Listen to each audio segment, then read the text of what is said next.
I need to tell you about the day I stopped trusting photographs, not because they lie, because they tell truths we've been trained not to see. It started with a door, one door, in a building I'd walked past 1,000 times. The old courthouse on Main Street, built in 1847 according to the cornerstone. I was there for a parking ticket hearing, standing in the lobby, waiting, when I actually looked up for the first time. The ceiling was 40 feet high, not in the main chamber, in the lobby, the everyday space where people wait for their turn to argue about parking fines. And the doors, interior doors, the ones leading to the administrative offices in the back, solid oak, 14 feet tall, with brass handles positioned at what I measured later as 7 feet off the ground. To use them normally, you'd need to be at least 8, maybe 9 feet tall. I asked the clerk about it. She laughed. Old buildings were made grand back then, she said. It was about making people feel small, intimidation. Except these weren't public-facing doors. These were the doors to the file rooms, the storage areas, the places where clerks worked every single day for decades. Why would you intimidate your own employees? Why would you make their daily work deliberately uncomfortable? Why install door handles they'd need a step stool to reach? I started measuring, not just that building, every old government building I could access in a 50-mile radius. Courthouses, city halls, post offices, administrative centers built between 1780 and 1890. The pattern was absolute. Doorways and working corridors, 12 to 15 feet. Staircase risers, 10 to 11 inches instead of the standard 7. Window sills, 4 feet off the ground, too high to look out comfortably. Desk heights in old offices, 34 to 38 inches instead of 29. Every single measurement was wrong. Not decoratively wrong, functionally wrong. As if the buildings were designed for people who simply weren't us. But here's what made me stop sleeping. I found the furniture. An estate sale in Pennsylvania. They were clearing out a mansion built in 1823. And among the items was a complete office set. Desk, chair, filing cabinets. All original, all documented in the estate records as being in continuous use until 1891. The chair was extraordinary, not ornate, not ceremonial. A plain, practical office chair. Oak construction, leather seat, simple design. The seat height was 32 inches off the ground. I'm 6 feet tall. When I sat in it, my feet dangled 8 inches off the floor. The armrests hit me at shoulder level. The backrest towered 3 feet above my head. The auctioneer called it a display piece. Said it was probably made for a tall gentleman or as a decorative item. But the wear patterns told a different story. The seat leather was compressed in the center exactly where someone would sit daily. The armrests showed hand wear. The base had scuff marks from decades of being pushed back from the desk. Someone had used this chair every day for years. Someone who wasn't human-sized. I bought the entire set for $800. The desk measured 42 inches high. I'm tall, and when I stood next to it, the writing surface came to my chest. The filing cabinets had pull handles positioned 6 feet off the ground. The estate records listed the original owner as Municipal Administrator, 1823 to 1891. Not a name, a job title, as if the person didn't matter, only the function. That's when I started looking at photographs differently. You've probably seen those old photographs from the 1800s. Stiff poses, formal clothing, everyone looking uncomfortable because they had to hold still for long exposures. We're taught to look at the people's faces, their expressions, their clothing. We're not taught to look at the proportions. I found my first one in a university archive, Philadelphia, 1876. A photograph labeled Administrative Staff, City Water Department. 12 men standing in front of a building, 11 of them normal height, clustered together on the left side of the frame. The 12th man stood on the right. He was taller than the doorway behind him, not slightly taller, he had to duck.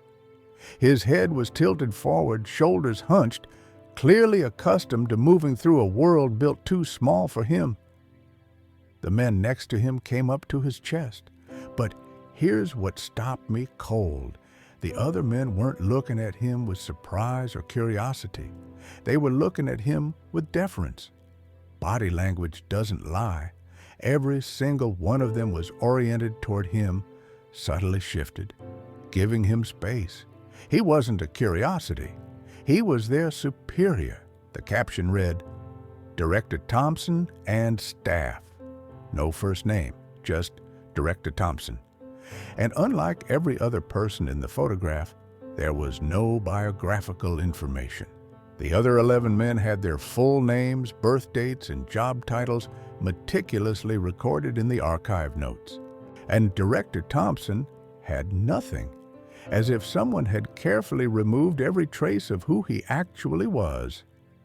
I found 27 more photographs in that archive alone. Different departments, different years, always the same pattern. Groups of normal-sized people with one, sometimes two individuals of impossible proportions.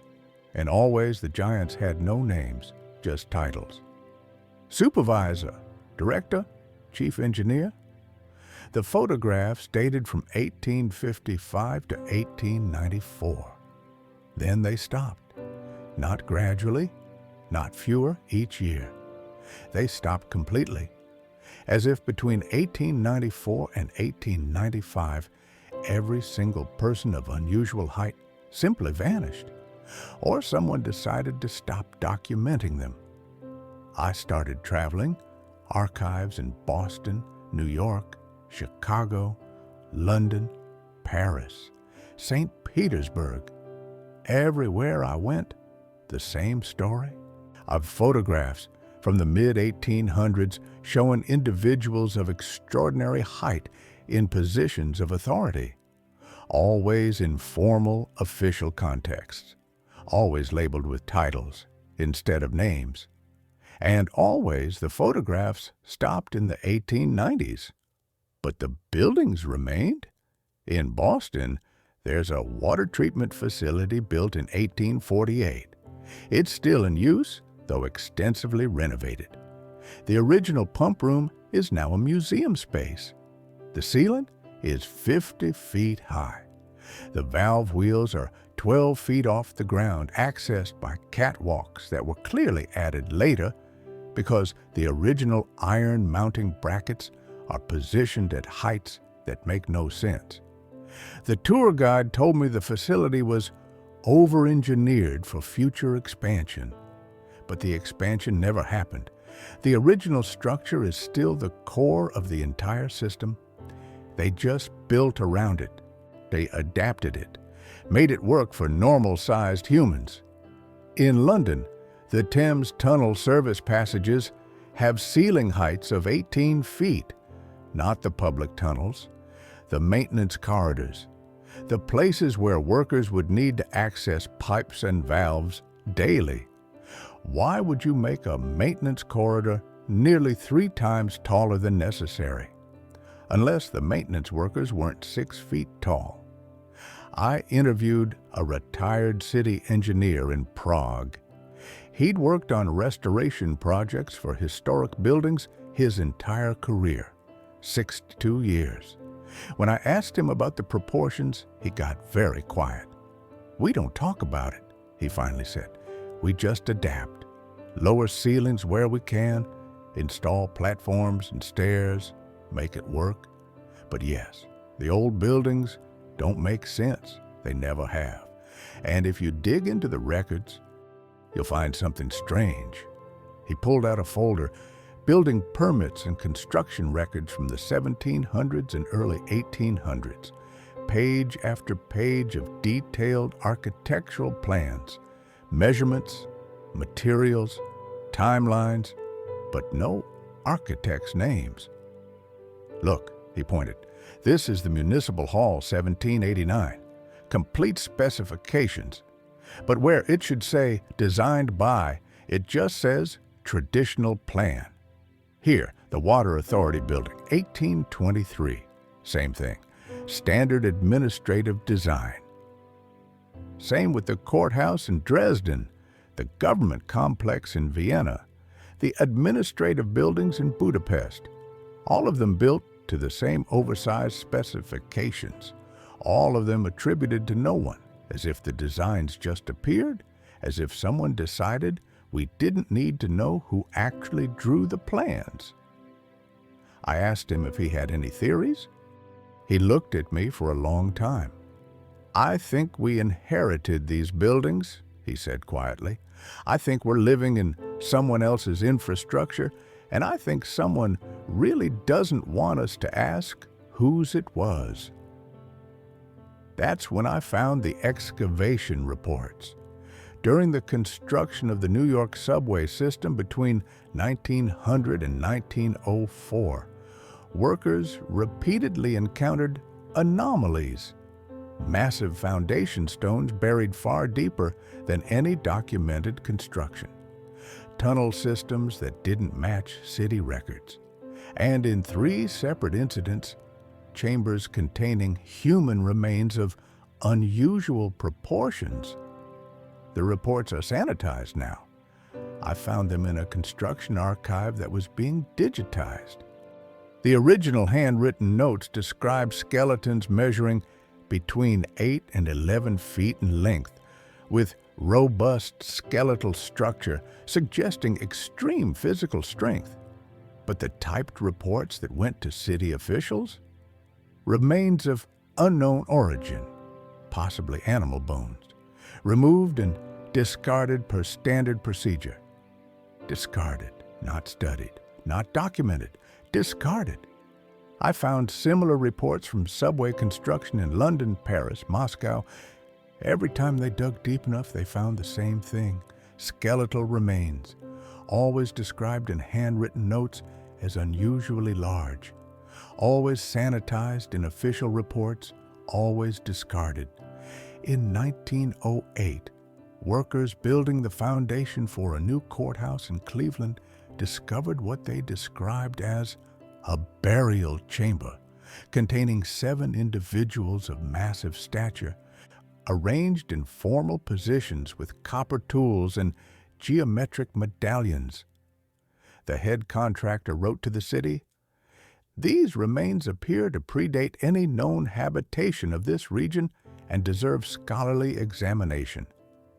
The city's response, dated 3 days later: "Proceed with construction. All impediments to be cleared and disposed of immediately." The burial chamber was demolished. The remains were buried in a landfill. The copper tools disappeared. No scholar ever examined them. And in the cornerstone of the new courthouse, they placed a time capsule. I found the inventory list, newspapers, photographs of city officials, a commemorative coin, but no mention of what they'd destroyed to build it. This is the pattern I found everywhere: discovery, documentation in private notes, sanitization in public records, disposal of evidence, over and over and over for nearly a century, as if someone made a decision. The giants never existed, and anything suggesting otherwise needs to disappear. But you can't disappear photographs. Not completely. Not when they were sold as postcards, collected in albums, preserved in family collections. The official archives might be scrubbed, but ordinary people kept souvenirs. I found a photograph at a flea market in Ohio, postcard-sized, dated 1887 on the back. It showed a construction site, a massive stone building going up, workers posed in front for the photographer, and standing in the center, holding what looked like architectural plans, a man who towered over everyone else. The workers came up to his waist. The caption on the back: New Capitol Building, Construction Overseer. I found the building. It's still standing. Now it's state government offices. The doorways are 16 feet tall. The windows start 5 feet off the ground. The main staircase has risers so tall there are modern safety warnings about climbing them. I requested the historical construction records. Do you know what I found? Nothing. The entire construction history of this building, which took 5 years to complete and employed hundreds of workers, consists of a single ledger page. Capitol Building, completed 1891. Architect, unknown. Cost, $247,000. That's it. No construction journals, no worker logs, no architectural drawings, no photographs except the one I found at a flea market. A building that dominates the city skyline, that cost $250,000 in 1891 money, that required innovative engineering and took 5 years to build. And there's no record of who designed it or how it was constructed. But there's a photograph of the overseer, and he was 10 feet tall. Once you start seeing the pattern, it's everywhere. The absence of information is the information. Why are there no documented architects for most public buildings built before 1850? Why do construction records go missing for projects that should have been extensively documented? Why do we accept explanations like records lost in fire when the buildings themselves still stand perfectly intact? I made a list. Government buildings in the United States alone that have no verified architect despite being major civic projects. Philadelphia City Hall, begun 1781. Boston Custom House, 1837. Cleveland Courthouse, 1876.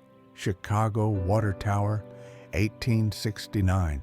San Francisco City Hall, original building, 1899. And hundreds more. Not small projects, massive civic undertakings, buildings that define their cities, all attributed to unknown or various contractors or traditional design. But here's what really disturbs me. When these buildings do have attributed architects, the timelines don't work. Take the New York Custom House. Official records say it was designed by Cass Gilbert and built between 1899 and 1907. But photographs from 1891 show the building already standing, fully complete, with people entering and exiting. The Boston Public Library. Official construction, 1888 to 1895. But city tax records mention the building's assessed value in 1883. The Philadelphia City Hall. Official construction, 1871 to 1901. But there are newspaper advertisements from 1869 for businesses with addresses inside the building. We're told these are clerical errors, date mix-ups, archival confusion, but what if they're not errors? What if someone backdated these buildings to make it seem like we built them, when in reality we simply moved into them? What if the giants weren't just inhabitants of these structures, but the original builders, and sometime in the late 1800s, they were systematically removed from history, so we could claim their work as our own? I know how this sounds. I know the objections. Genetic impossibility. Where did they come from? Where did they go? Why isn't there more evidence? But there is more evidence. We're just trained not to see it as evidence. The evidence is in every oversized government building built before 1900, as the evidence is in the furniture we call decorative and the doors we call grand. The evidence is in the construction mysteries we shrug off and the architectural decisions we accept as style of the era. The evidence is in the photographs we've seen 1,000 times without actually looking at what they show. And the evidence is in what happened to Tartaria. If you've never heard of Tartaria, that's exactly the point. You were supposed to forget, but map makers from the 1700s and early 1800s didn't forget. They couldn't, because Tartaria wasn't a legend, it was geography. I have a map in front of me right now, published in London 1806. A new map of the world with all the recent discoveries. And there, covering a massive swath of northern and central Asia, labeled in clear type, Great Tartary. Not a small region, not a minor territory, an empire-sized landmass stretching from the Caspian Sea to the Pacific Ocean. Another map, French, 1783. Carte de la Tartarie, even more detailed, showing cities, trade routes, regions, as real and documented as France or Spain or any other major power of the era. And here's what's extraordinary.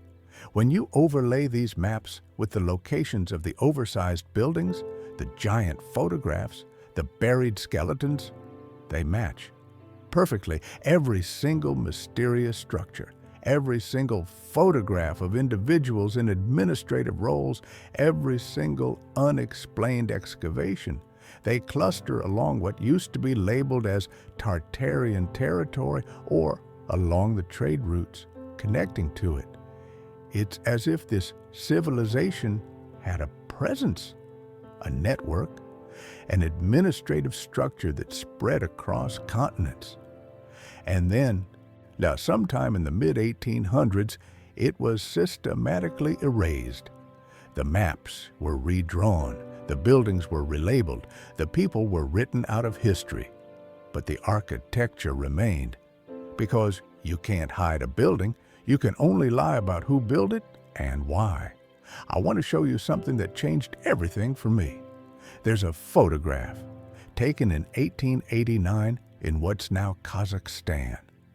It shows a railway construction crew, about 40 men, posing with their equipment. Standard documentation photography for the time, except in the background, barely visible, there's a structure, a massive domed building, partially obscured by distance and the photographic quality of the era. The men are in sharp focus. The building is slightly blurred, but here's what matters. The railway this crew was building wasn't completed until 1891. The official records say this was untouched step before construction began. Virgin territory, no previous development. Yet there's a building in the photograph, a building that, based on the scale of the men in the foreground, must have been at least 200 feet tall. I found 17 more photographs from this same railway construction project, different locations along the route, different crews, different years. Every single one shows existing structures in the background, massive buildings, stone construction, architectural sophistication that supposedly didn't exist in this region until Russian colonization brought it. But these buildings were already there.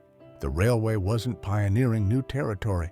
It was connecting old infrastructure that had somehow been forgotten. And when you look at modern satellite imagery of these locations, the buildings are gone, not ruined, not collapsed, gone, completely removed, nothing but empty steppe where 150-foot stone structures once stood. Someone demolished them, methodically, completely.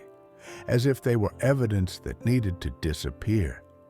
I started cataloging these background buildings, photographs where the main subject is something else, but in the background, captured accidentally, are structures that shouldn't exist. A photograph from Mongolia, 1872. British explorers posing with local guides. Behind them, a complex of buildings with architectural precision that rivals anything in Europe. The expedition report mentions encountered local settlements, but provides no details about the buildings themselves. A photograph from Siberia, 1881. Mining operation. Workers standing in front of equipment, and rising behind them, a tower, not a mining structure, a tower with windows, architectural details, stonework that looks more like a government building than industrial equipment. A photograph from Uzbekistan, 1867. Market scene, people trading goods. And surrounding the market square, buildings 3 and 4 stories tall, with doorways that, when you measure them against the people in the frame, are 15 to 18 feet high. These aren't primitive structures. These are sophisticated buildings displaying engineering knowledge and construction techniques that supposedly didn't reach these regions until decades later, unless they were already there, already built, already in use, and then systematically erased from history. I found a journal. A British railway engineer named Thomas Abercrombie. He's working on the Trans-Siberian Railway between 1891 and 1896. His official reports are standard bureaucratic documentation, track laying, supply logistics, worker management. But his personal journal, which I found in his great-grandson's estate sale, tells a different story. Entry from July 14, 1893. We reached the planned route today only to find we cannot proceed as mapped. An enormous structure blocks the path, not shown on any survey. The men call it the old administration building, though no one can say who administered what. The building is locked, all entrances sealed with metalwork of extraordinary quality.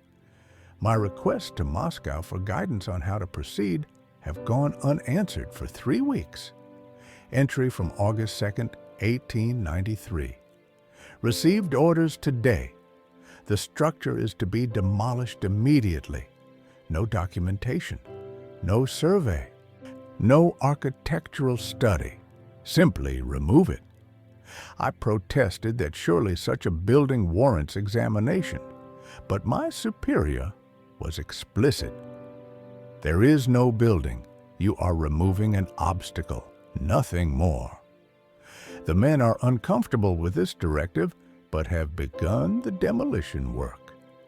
Entry from August 30th, 1893. The demolition has revealed the most extraordinary construction. The walls are 4 feet thick, cut stone fitted with such precision that no mortar was used. Our best equipment barely makes a dent. The men found a chamber today, access through a collapsed section. Inside were metal cabinets containing documents in a script none of us recognize. I've set them aside for study. The metalwork itself is remarkable, showing no rust despite obvious age. Entry from September 3rd, 1893. Colonel Mikhailov arrived today unannounced with a military detachment. He confiscated all materials removed from the structure, including the documents and metal cabinets. When I protested, he informed me that I had found nothing, removed nothing, and would mention nothing in my reports. The men have been ordered to sign statements affirming no artifacts were discovered. Those who resist are being transferred to assignments in the Arctic. Entry from September 8, 1893. The building is gone. 3 weeks of intensive work by over 100 men, and it's as if it never existed. The rubble has been scattered, buried, distributed along 50 miles of railway bed as foundation material. Colonel Mikhailov departed yesterday with 18 wagons of construction debris. I've been told my contract will not be renewed if I discuss this matter further. I understand the message. Final entry regarding the incident, September 15th, 1893. I cannot stop thinking about those documents. The script was geometric, precise, nothing like Cyrillic or any Asian language I've encountered. And the metal of the cabinets had a quality I've never seen. Light, but incredibly strong. Not iron, not steel, something else. What knowledge was in those documents? What history did we just bury under railway track? And how many other obstacles have been removed this way with military precision and bureaucratic silence? Abercrombie's journal contains 12 more incidents like this over his 5 years working on the Trans-Siberian Railway.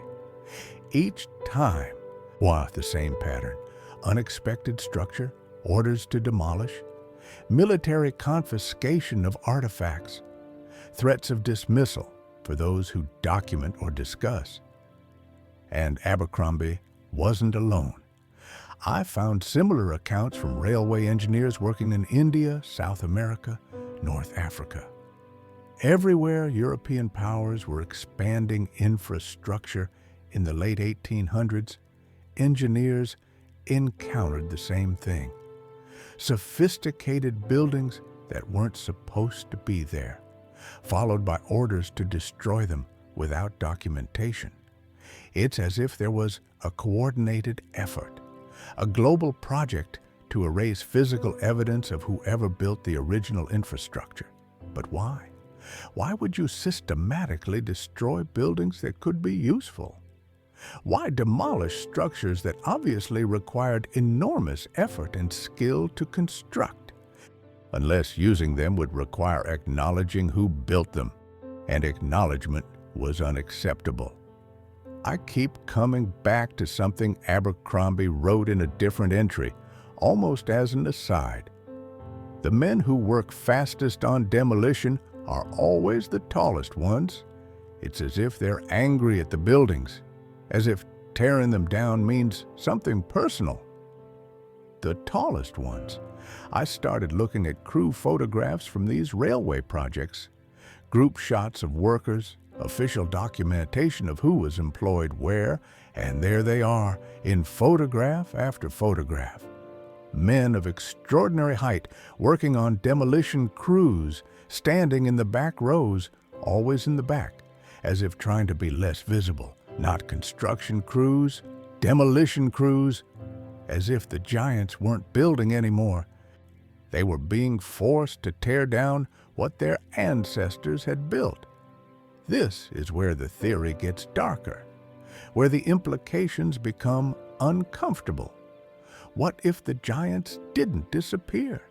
What if they were systematically stripped of authority, removed from administrative positions, and put to work destroying their own heritage? What if what we call progress in the late 1800s was actually a hostile takeover? A new human population claiming credit for infrastructure they didn't build, removing the previous administrators from power and forcing them to participate in erasing their own history. It would explain the photographs stopping, not because giants died out, but because it became illegal or dangerous to document them in positions of authority. It would explain the furniture disappearing, not because it was never used, but because removing it erased evidence of who the buildings were designed for. It would explain the systematic demolition of structures, not because they were useless, but because they were proof. And it would explain something else I found, something that disturbed me more than anything else in this entire investigation, I found payroll records, fragmentary, incomplete, but preserved in municipal archives that were digitizing old documents. Payroll for public works projects from the 1870s and 1880s.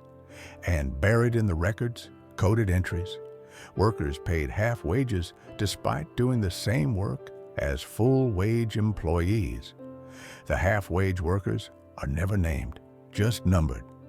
Tall worker number 7, large laborer number 23. Half wages for people doing the same work, or possibly harder work, given their size and strength. And here's what made me physically ill. Some of the entries have notations: dispose, non-compliant, removed insubordination, eliminated refusal to perform assigned duties, eliminated. These aren't employment terminations. The language is too specific, too clinical. What happened to the giants who refused to destroy their own buildings? What happened to the ones who resisted? I don't have direct evidence. I have implications, patterns, absences, but I have enough to ask the question: was there a genocide we've never acknowledged? A systematic elimination of people whose very existence proved that our civilization's origin story was a lie? The maps tell us when it happened. Tartaria appears on maps until about 1850. Then the borders start to blur. The labels become vague, or independent Tartary, Mongol Tartary, as if the map makers themselves were confused about what to call it. By 1870, most maps no longer use the name at all. The region is divided up, relabeled, absorbed into Russian Empire, Chinese Empire, various smaller designations. But the most telling maps are the ones showing population. There's a French demographic map from 1864 showing population density across Asia. The region formerly labeled Tartaria shows extremely low density, sparsely populated, according to the legend. But here's what's strange. Maps from 1820 show the same region as moderately populated. Not dense like European cities, but comparable to rural European regions. What happened between 1820 and 1864? Where did the population go? The official history talks about wars, migrations, natural disasters. But the numbers don't match. You can't lose 70% of a region's population to gradual migration. That's not migration. That's collapse or elimination. I found death records from Russian Orthodox churches in Siberia. Fragmentary, incomplete, but preserved, because the church kept better records than the state. Between 1850 and 1890, there are hundreds of entries for burials of persons of unusual stature with no further details. No names, no ages, no causes of death. Just unusual stature and a burial date. In one church registry from 1877, there are 43 such entries in a single year. For a village of maybe 300 people total, that's more than 10% of the population dying in 1 year. All described the same way: unusual stature. The priest who kept these records added a note in the margin of one entry in Latin: Deus miserere. Quid facimus? God have mercy. What have we done? He knew. Whoever he was, that priest knew something terrible was happening.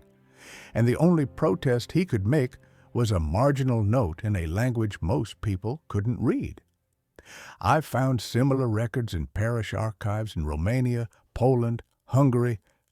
Anywhere that was on the border between European and Tartarian territory, there are these entries. Deaths of unusually tall individuals.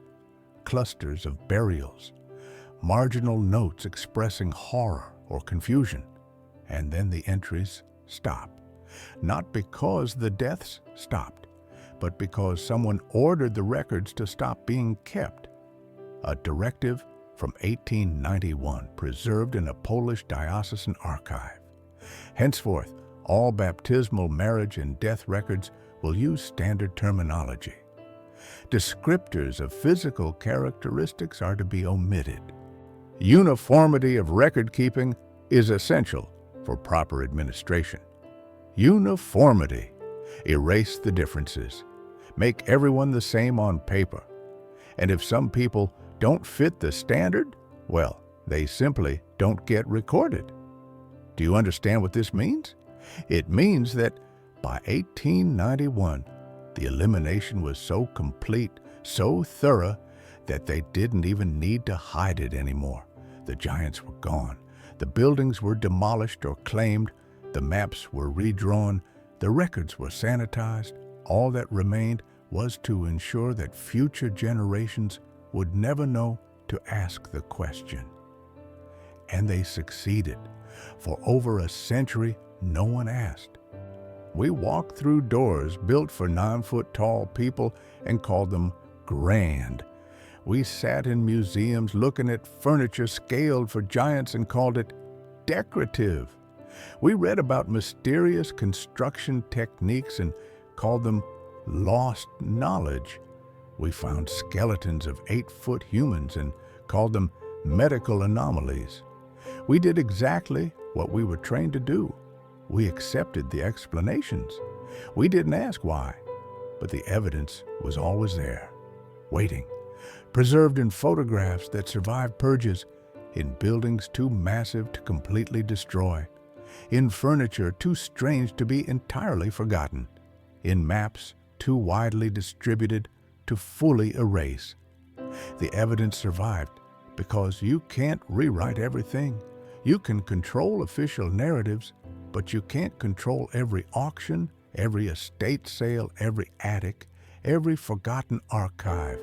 And now, the evidence is being digitized, uploaded, shared, connected. The patterns are becoming visible.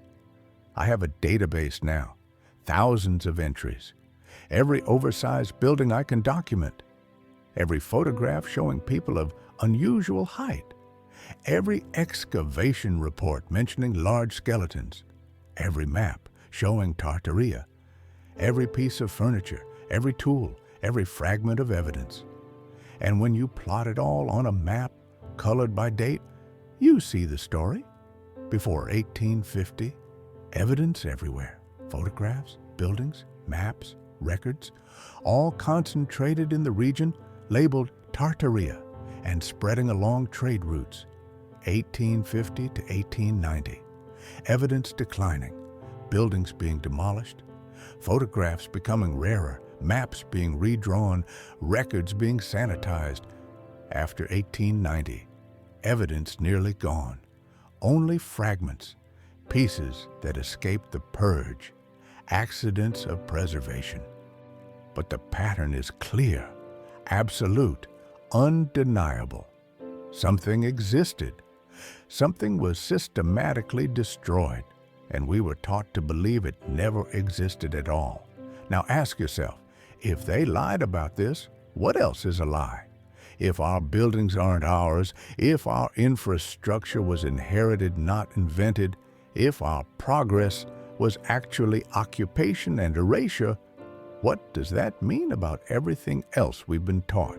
How much of history is just the victor's story, told so many times we forgot to question it? I'm not saying I have all the answers. I'm not claiming to know exactly what Tartaria was, who the giants were, or why this erasure happened. But I'm saying the questions are legitimate. The evidence is real, and the silence surrounding these questions is deafening. Every time I present this evidence in academic settings, I get the same response. Not debate, not counter-evidence, just dismissal. Interesting, but there must be conventional explanations. You're seeing patterns that aren't there? This has been studied and debunked. Except when I ask where it's been debunked, no one can provide the source. When I ask for the conventional explanations, they're vague gestures toward architecture style or genetic anomalies without addressing the scale or coordination of the evidence. It's not that my evidence is examined and found wanting, it's that it's not examined at all, because examining it requires admitting that maybe, just maybe, we don't actually know our own history. And that's unacceptable, because if we don't know our history, we can't claim our superiority. We can't point to our progress as proof of our merit. We might have to admit that we're living in someone else's world, using someone else's infrastructure, and telling ourselves we built it to avoid the uncomfortable truth that we conquered, we occupied, we erased, and then we wrote it all down as if we were the heroes of the story. There's a room in the Smithsonian that doesn't appear on any public tour. I know because I've tried to access it multiple times, through official channels, through FOIA requests, through academic credentials. Every request gets the same response. The materials you're referencing are not currently available for public viewing due to ongoing conservation work. Ongoing. For how long? I found references to this ongoing conservation in letters dating back to 1933. 90 years of conservation work on materials that, according to the same institution, don't actually exist. The room is real. I've confirmed it through building schematics filed with the D.C. Municipal Records. It exists in the basement level of the Natural History Building, Room B-147, approximately 2,400 square feet. Climate-controlled, restricted access. And according to a custodial work order I found in a database dump from 2007, the door to this room requires specialized tall frame clearance and has non-standard ceiling height requirements. Non-standard in a basement. I managed to interview a retired Smithsonian cataloger. She worked there for 43 years, mostly in the anthropology department. When I asked her about skeletal remains of unusual size, she went very quiet. "I'm going to tell you something," she finally said, "but you can't use my name. Ever. Are we clear?" I agreed.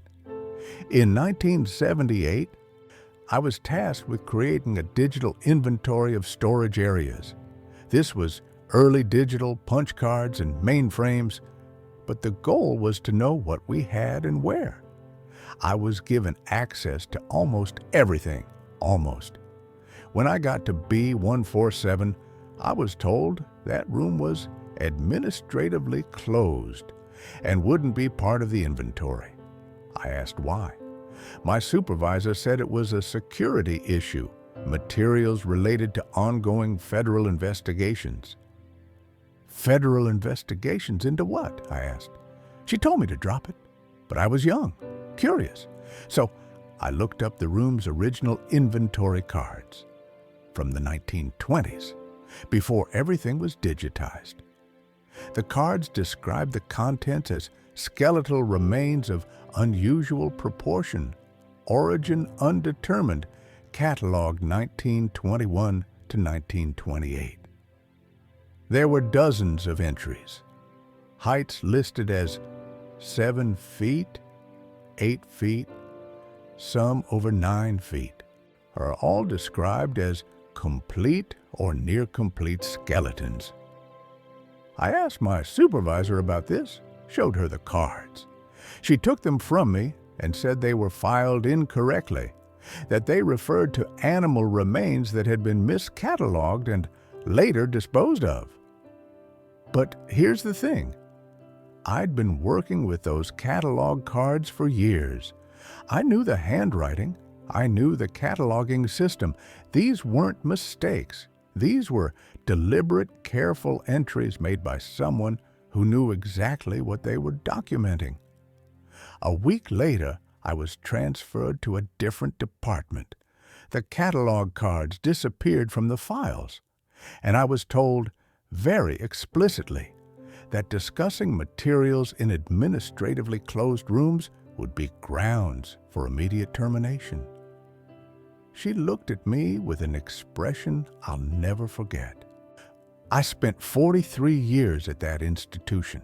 I saw things come and go. I saw collections appear and disappear. But that room has been locked for as long as anyone can remember. And anyone who asks about it too persistently finds their career taking a different direction. I asked her if she thought the skeletons were still there. "Where else would they be?" she said. "You can't just throw away human remains, even if you want to. There are protocols, ethics boards, legal requirements. So you do the next best thing. You lock them away. You classify them as understudy permanently, and you wait for everyone who remembers they exist to retire or die." "How many are there in that room?" I asked. She shook her head. "I don't know, but the inventory cards I saw, they were just from a 7-year period, 1921 to 1928.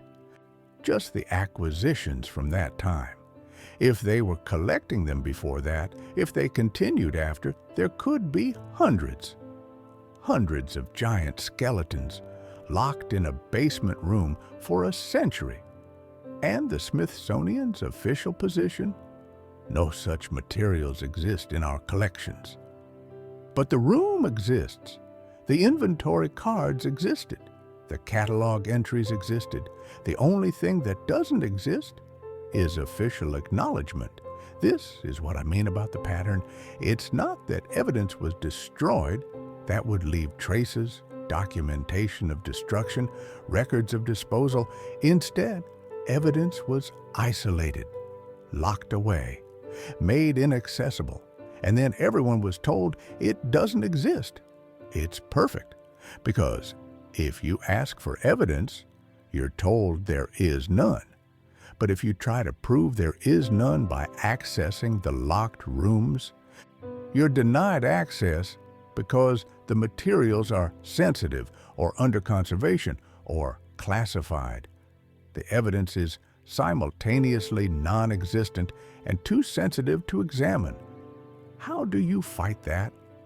How do you prove something exists when the people controlling access say it doesn't?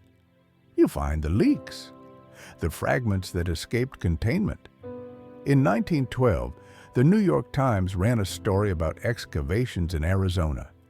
The headline read, "Smithsonian explorers find giant human skeletons in Arizona caverns."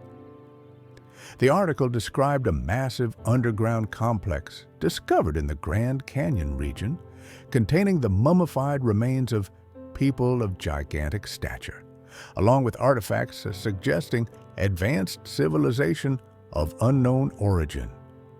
The article quoted Smithsonian officials by name, described the expedition in detail, even included sketches of some of the artifacts. I went looking for the follow-up stories, the additional details, the scientific papers that surely would have followed such an extraordinary discovery. Nothing. The story ran once, and then silence. No retraction, no correction, no follow-up. The story just disappeared from the narrative. I filed a FOIA request for expedition records from the Smithsonian for 1912 relating to Arizona excavations. The response, "No records matching your description are contained in our archives, but the newspaper article exists. It's in the New York Times archive. You can read it yourself." April 5th, 1912, page 3. The article exists, but according to the Smithsonian, the expedition it describes never happened. So Either the New York Times fabricated an elaborate story, complete with official quotes and detailed descriptions for no apparent reason, or the expedition happened, the discoveries were real, and every trace of them was systematically removed from official records. I know which option makes more sense to me, and it's not just one article. I found 247 newspaper stories from between 1850 and 1920 describing discoveries of giant human remains. Not tabloids, mainstream newspapers, local papers reporting on local discoveries. The Zanesville Daily Courier, 1895. Skeleton of giant found in Ohio Mound. The Baltimore Sun, 1898. Giant human bones discovered during railroad work. The San Diego Union, 1895.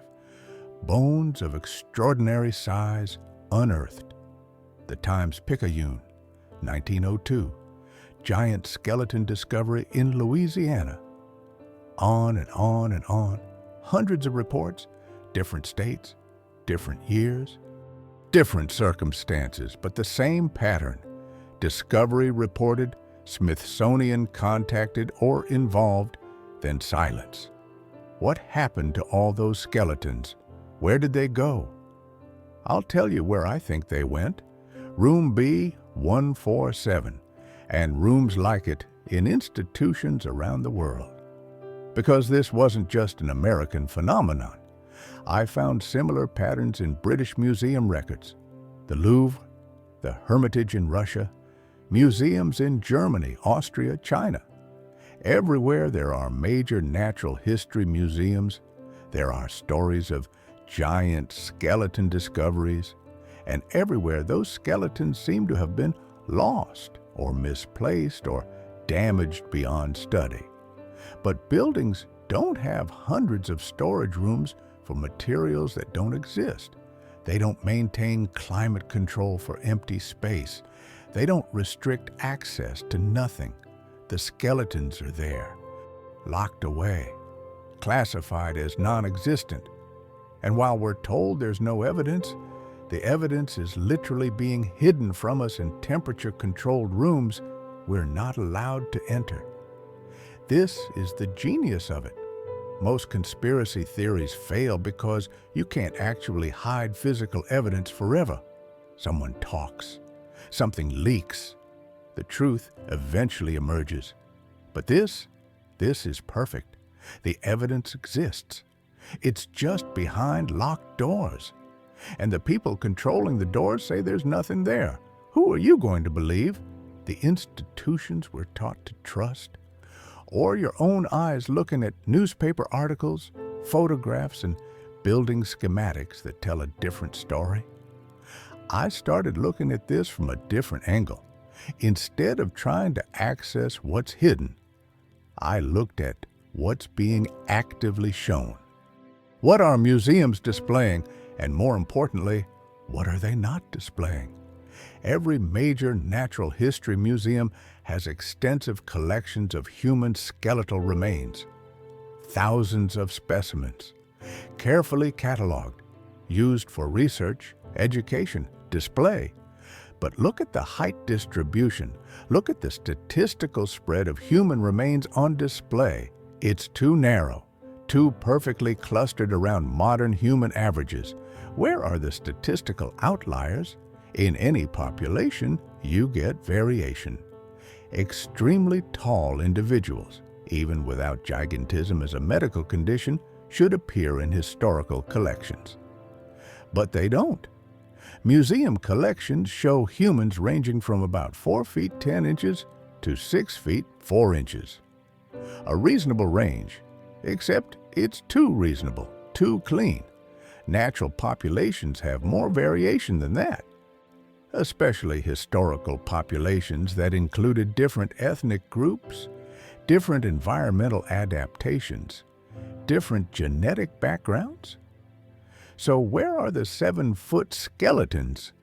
Not giants, just very tall individuals who should statistically exist in any large collection? they're missing, as if someone went through and removed anything above a certain threshold. I asked a biological anthropologist about this. She looked at me strangely. "That's an interesting observation," she said. "I've never thought about it, but you're right. We have extensive collections representing thousands of individuals, but the height distribution is remarkably narrow." "Why do you think that is?" I asked. She thought for a moment. "Preservation bias, maybe. Taller individuals might have different burial practices that don't preserve remains as well?" But she didn't sound convinced, because that doesn't make sense. Height doesn't affect skeletal preservation, and burial practices vary by culture, not by individual height. The real answer is simpler. Anything too tall gets quietly removed and locked away. Keep the collections within acceptable parameters. Maintain the narrative that human height has always been roughly what it is now. Never display anything that makes people ask uncomfortable questions. It's the same strategy everywhere. Control the physical evidence, control the narrative, and make sure the two never contradict each other in public view. But private collections are different. Private collectors aren't bound by institutional narratives. They buy what interests them, won't display what they want, and don't answer to academic committees. And in private collections, the giants appear. I've found 12 private collectors who own skeletal remains of unusual height, purchased from estate sales, acquired from old medical schools being shut down, obtained from archaeological sites before official excavations began. They won't let me photograph the specimens. They won't go on record, but they'll show them to me. I've seen a skull that's 30% larger than modern human average, jaw structure robust enough to suggest immense bite force, bone density that would make modern humans look fragile in comparison. I've seen femurs measuring over 30 inches in length. For comparison, an average modern human femur is about 18 inches. These would indicate individuals standing over 8 feet tall. I've seen complete rib cages with expansion capacity suggesting lung volumes far beyond modern humans. And every collector tells me the same thing. I can't ever officially verify this. If I try to get scientific analysis, the specimens will be confiscated. I've seen it happen to other collectors. You send something to a university for dating or analysis, and suddenly it's retained for further study, and you never see it again. One collector showed me something extraordinary, a collection of tools found with skeletal remains, wrenches, hammers, measuring instruments, all scaled 30 to 40% larger than modern tools. "Look at this wrench," he said. "The grip diameter is 3 inches. My hand barely fits around it, but for someone with proportionally larger hands, it would be perfectly comfortable. This isn't decorative, this is functional. This is a tool that was used." "Where did you get it?" I asked. "Estate sale in Pennsylvania, old industrial collection. The family said it came from their great-grandfather who worked on canal construction in the 1840s. They thought it was just an odd piece. Sold it to me for $20. "Have you ever had it analyzed?" He laughed bitterly. "And lose it? No. This stays in my collection, where I can keep it safe." This is what it's come to. Evidence of our actual history is safer in private hands than in scientific institutions, because institutions have agendas. They have narratives to maintain. They have committees that decide what's acceptable to acknowledge. Private collectors just have curiosity, and that's more valuable than I ever realized. I asked him if he'd ever tried to go public with his collection. "Once," he said. About 15 years ago. I contacted a university, offered to donate several pieces for study. They seemed interested at first, sent a representative to examine them. He took photographs, measurements, samples for analysis. 2 weeks later, I got a call from a lawyer representing the university. They informed me that the items I possessed were likely of archaeological significance and should be reported to federal authorities. If I wished to avoid legal complications, I should surrender the materials to proper authorities immediately. I consulted my own lawyer. He said that technically they were right. Archaeological materials are supposed to be reported, but he also said it was interesting that they were threatening legal action before even confirming what the materials were. So I kept them. And I've never contacted another institution. These pieces will stay in private hands, passed down to my children, who I've taught to never ever let them be officially studied. He paused. You know what's sad? I'm probably preserving human history better than the museums are. At least, I'm not pretending these things don't exist. This conversation has haunted me ever since, because he's right. Private collectors, dismissed as hobbyists or pseudo-scientists, are actually preserving evidence that institutions want to eliminate. They're the leak in the system, the fragmentation that prevents total control. And there are more of them than you'd think. Hundreds of private collectors worldwide, each holding a piece of the puzzle. A skeleton here, a tool there, a photograph, a document, an artifact. None of them with the full picture, but all of them with fragments that institutions claim don't exist. I created a private network, collectors sharing information, comparing finds, building a distributed database of evidence that can't be confiscated because it's not in one place. And the picture that emerges is staggering. We're not talking about occasional genetic anomalies. We're talking about a sustained population of larger humans that existed in significant numbers throughout the 1800s and earlier. We're talking about architectural infrastructure designed for their proportions. We're talking about industrial tools built for their strength.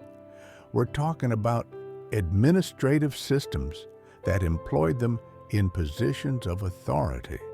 And we're talking about a systematic campaign beginning in the mid-1800s and continuing for decades, to erase every trace of their existence from official history, not because they were dangerous, not because they were primitive, because they were proof. Proof that our civilization didn't build what we claim to have built. Proof that we inherited infrastructure from predecessors we've been taught never existed.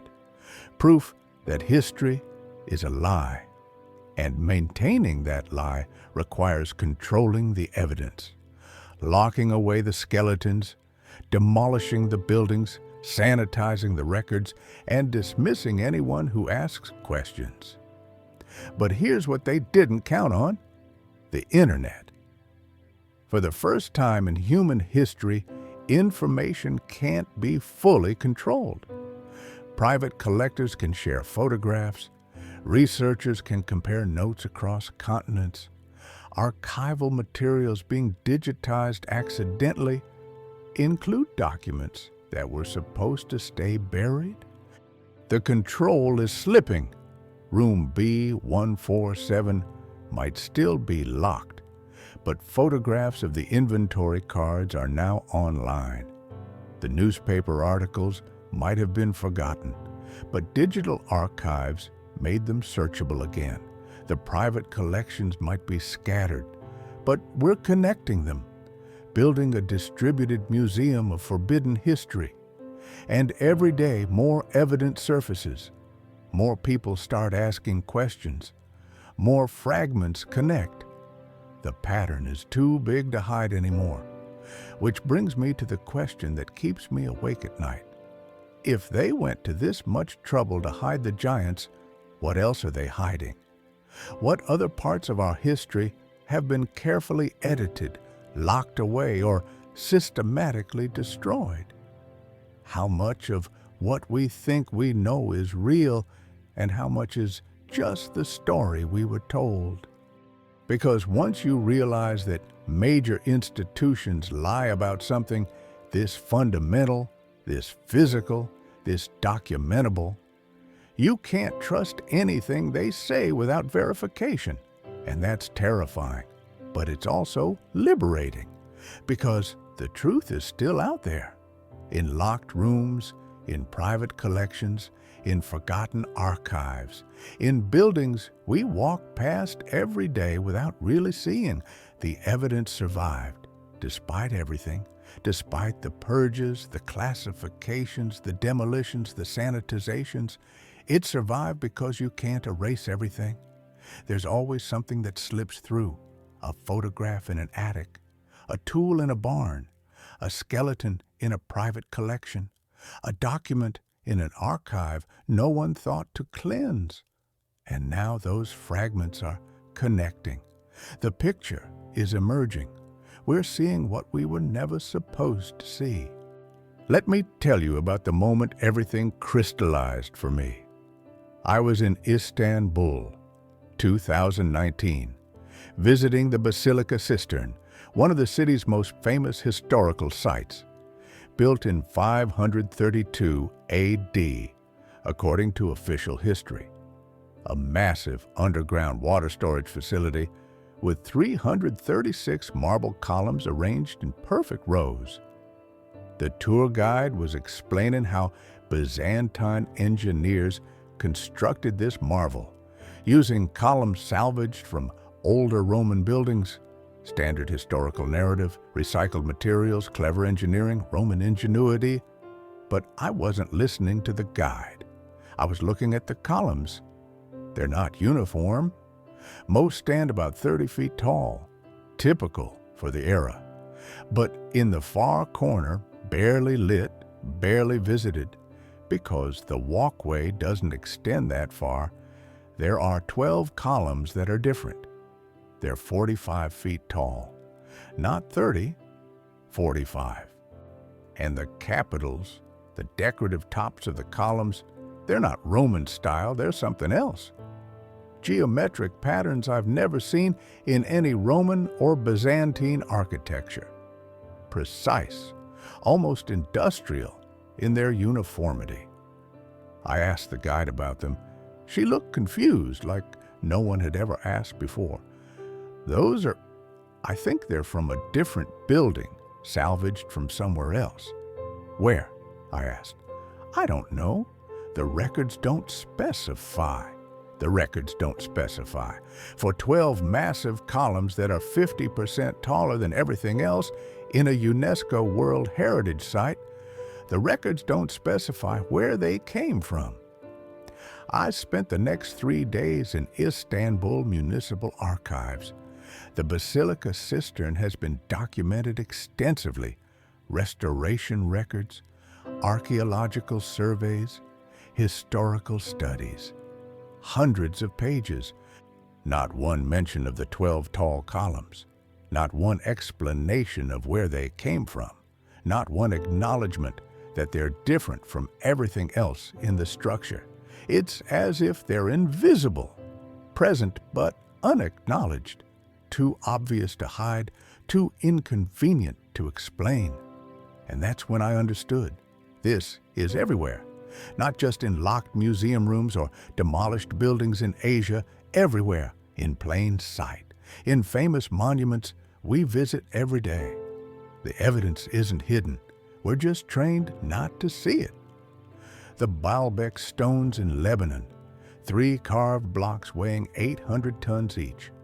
Precision cut, perfectly fitted, no mortar, no explanation for how they were moved or placed with Bronze Age technology. Official story, remarkable achievement of Roman engineering. But Romans used concrete, they used arches. They understood leverage. What they didn't have was the ability to move 800-ton stones with such precision that you can't fit a sheet of paper between them, unless the Romans didn't move them, unless they found them already in place and built around them.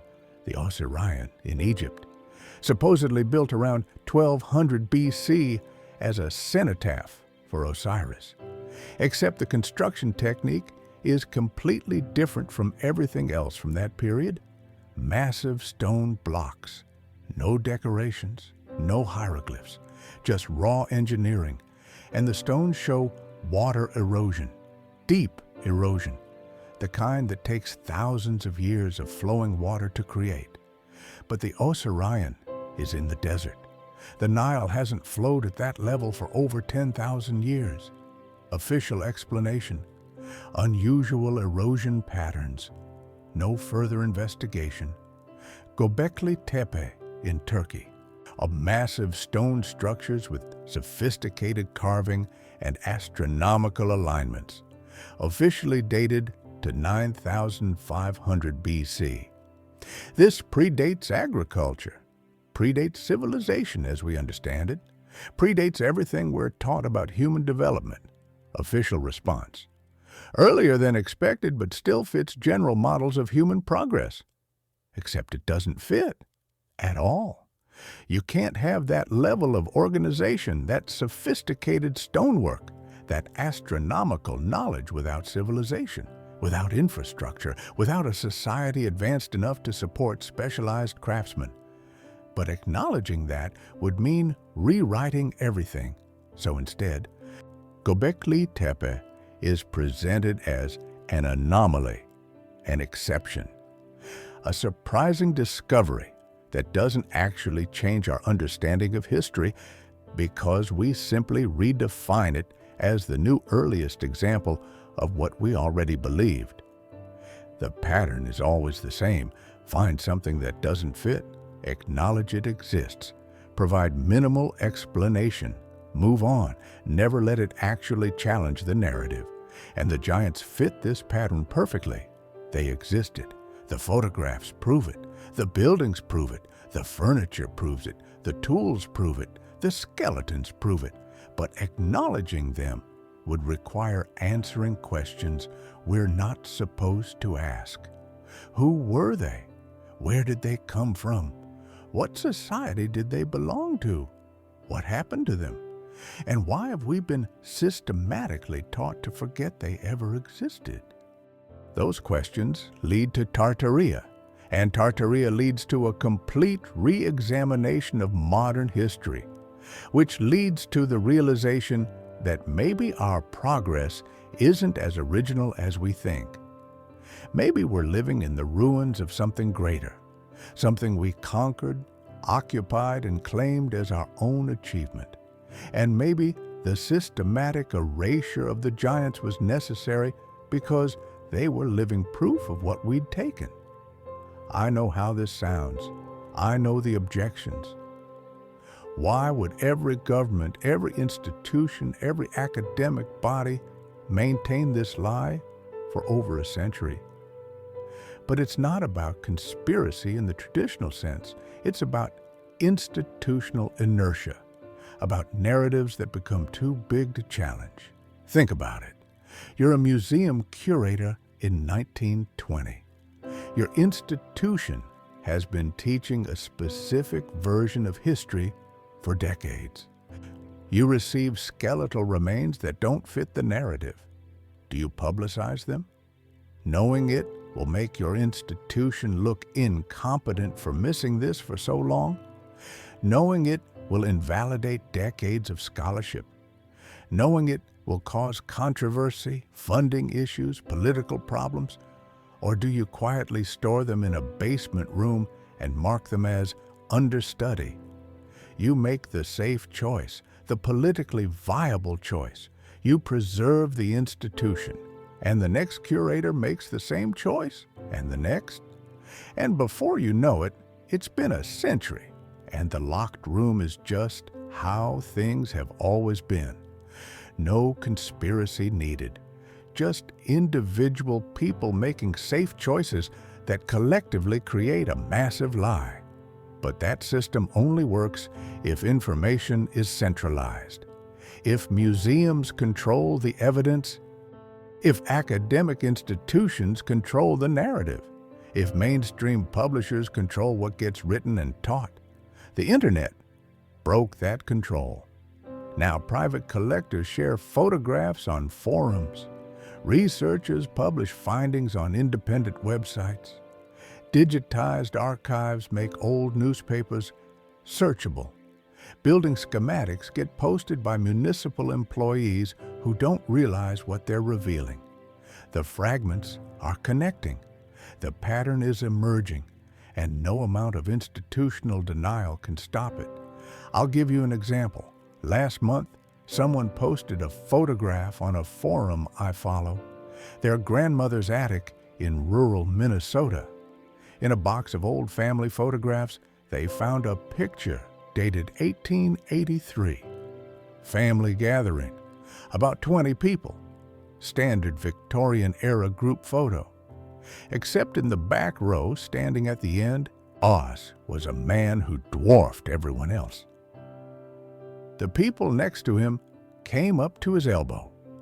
The poster asked if anyone knew about photo manipulation techniques from the 1800s, because surely this was fake.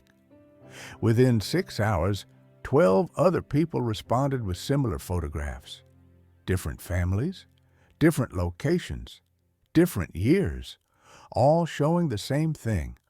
1 or 2 individuals of impossible height among normal-sized people.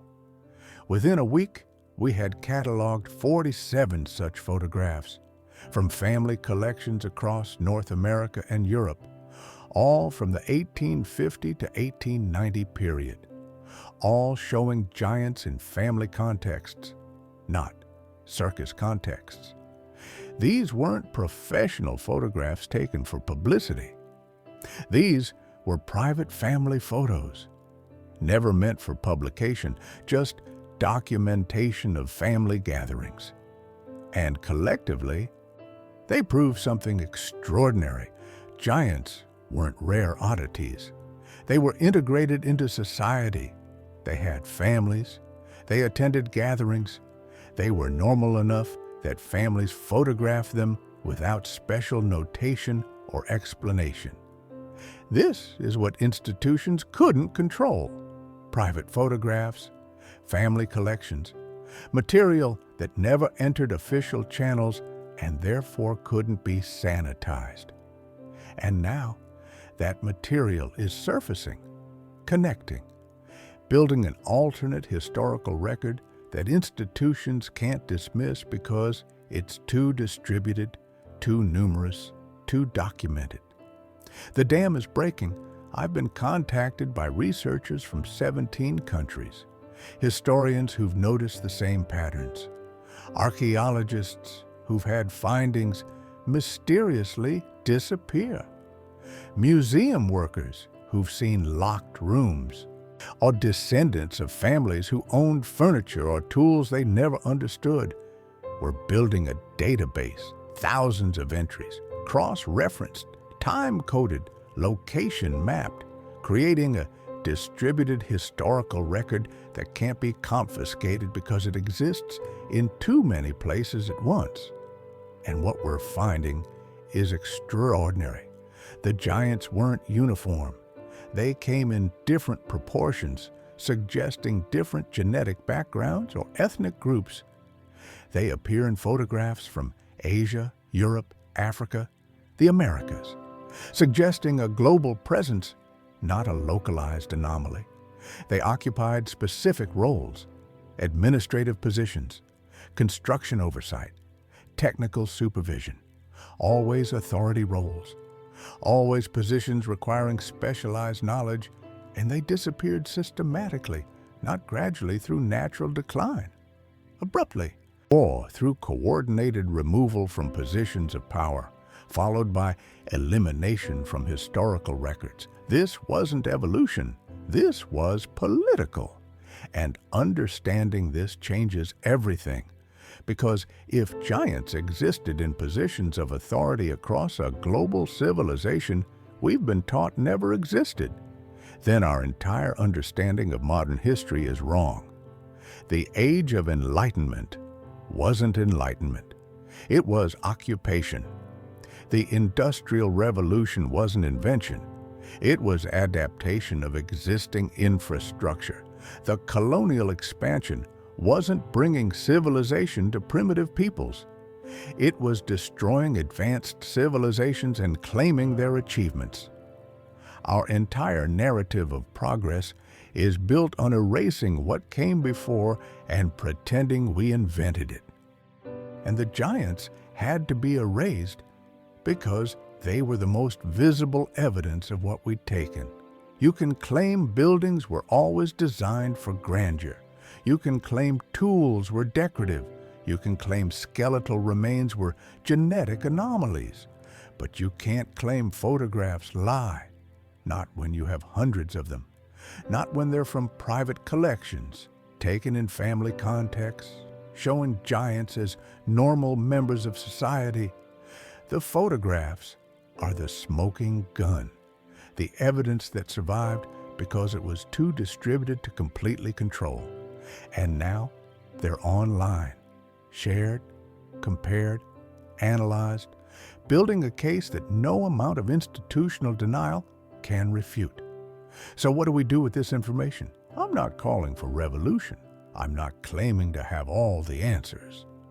I'm not even saying I fully understand what Tartaria was or who the giants were, but I am saying the questions are legitimate, the evidence is real, and the systematic suppression of this evidence is undeniable. We deserve to know our actual history, not the sanitized version designed to make us feel superior, the real version with all its complexity and uncomfortable truths. We deserve to know that the buildings we claim as our architectural achievements might have been inherited, not invented. We deserve to know that the infrastructure we rely on might predate our civilization. We deserve to know that people different from us, people we've been taught never existed, lived in positions of authority and built things we still use today. And most importantly, we deserve to ask why this was hidden from us. Because the answer to that question reveals more about our present than our past. It reveals that our institutions prioritize narrative over truth. That authority figures value control over knowledge.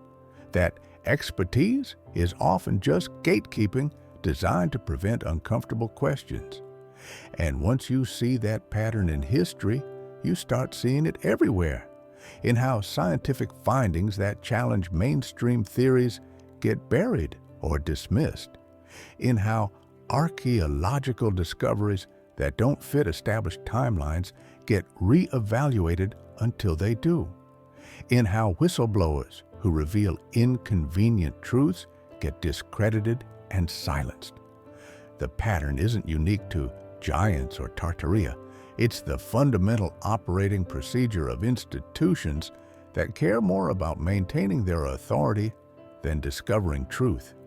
And that's why this matters. Not just because giants existed, but because their erasure reveals how truth gets suppressed in favor of convenient lies, how evidence gets locked away while we're told it doesn't exist, how asking questions becomes career suicide while accepting official narratives gets rewarded. This is bigger than architecture, bigger than history. It's about who controls information and why. And for the first time, that control is slipping. The digitization of archives, the rise of independent research, the ability to share information globally without institutional gatekeepers. This is breaking the system that kept these truths buried. Every locked museum room depends on people not knowing it's locked. Every lost artifact depends on people not looking for it. Every sanitized record depends on people not having access to the unsanitized version. But we have access now. We're looking, we're connecting the fragments, we're building the case, and institutions can't stop it by denying evidence anymore, because the evidence is out there, in private collections, in family attics, in digitized newspapers, in building measurements anyone can verify. You can measure those courthouse doors yourself. You can visit the basilica cistern and see those 12 columns. You can request the building schematics for government buildings in your city and see the impossible proportions. The evidence isn't hidden. It's in plain sight. We're just finally learning to see it. So I'll end with this. Go look at old buildings. Actually look. Measure the doorways. Notice the ceiling heights. Ask yourself if these proportions make sense for normal-sized humans. Visit estate sales. Always look for furniture that seems oddly scaled, tools that seem too large, photographs that show people of unusual height. Search digitized newspaper archives. Look for reports of giant skeleton discoveries. Notice how they cluster in specific decades, then stop. Request public records, building permits for historic structures, construction documents. See how many are missing or lost. And most importantly, ask questions. When you're told something is decorative or ceremonial or artistic choice, ask why. Push for actual explanations, not just labels. Because the evidence is there. It's been there all along.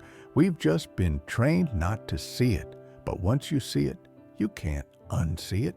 The doorways are too tall, the furniture is too large, the photographs are too numerous, the pattern is too consistent. Something existed that we've been taught to forget. And the time for forgetting is over. The giants were real. Tartaria was real. The erasure was real. And now it's time to remember what we were supposed to forget. The buildings are still standing, waiting for us to finally ask the right questions. The photographs are still preserved, waiting for us to actually look at what they show. The evidence is still locked away, waiting for enough people to demand access. The truth is there. It always has been. We just have to be willing to see it.